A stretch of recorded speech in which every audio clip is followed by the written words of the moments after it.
Missouri is recognized for 5 minutes.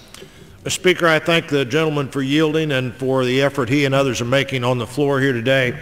Mr. Speaker, I'd like to refer to this editorial today from the Washington Post, which says it seems like just weeks ago, because it was that Congress approved funding for the war in Iraq and instructed General David Petraeus to report back on the war's progress in September.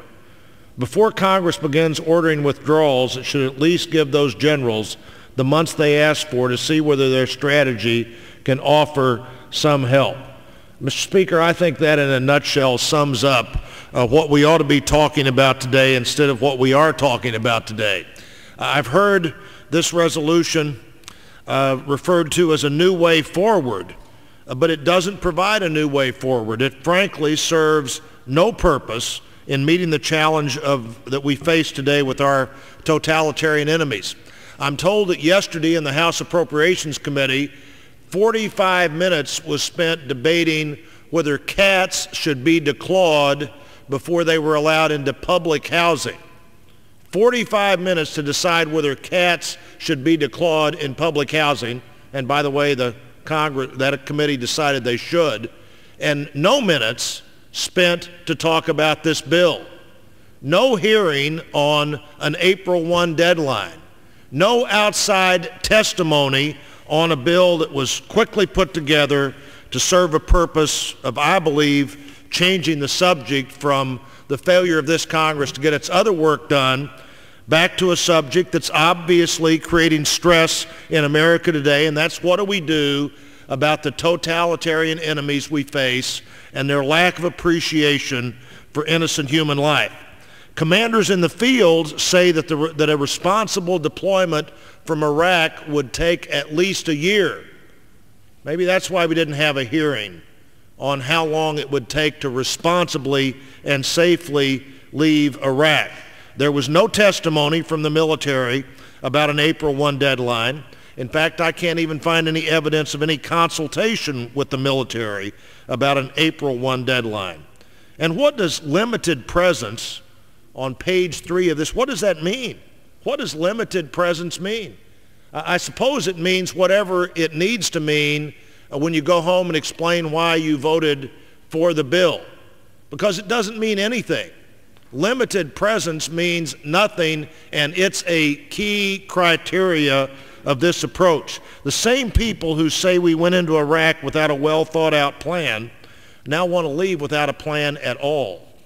And that's what's wrong with what we're talking about today. Let's go back to page 3 of the bill itself. The president is supposed to report back in January things like the projected number of armed forces necessary to carry out the missions, the projected annual cost of the missions, the protected duration of the missions, I guess to suggest that there really are going to be missions if you leave April 1, if you've been on the other side of this issue up till now.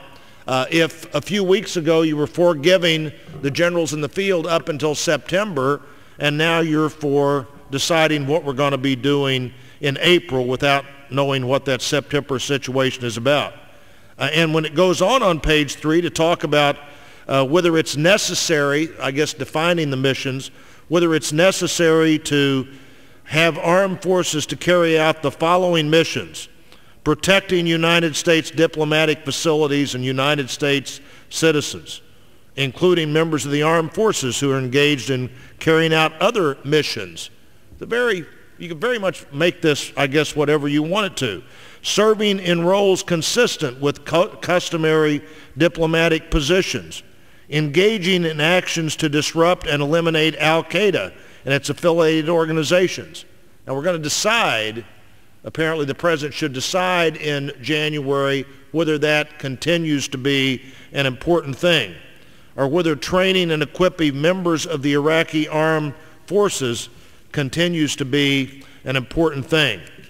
Where was the effort made to determine the impact on Al-Qaeda worldwide, or determine the impact on Hezbollah or other agents of terror, and how that would affect our security in the United States if we precipitously leave one more time, if we precipitously leave without a plan. Only a few weeks ago, again, as others have verified all over the country in editorials today, only a few weeks ago, I and others stood on this floor. 30 seconds. Gentleman's time has expired. Gentleman from Arizona. Grant the gentleman an additional 30 seconds.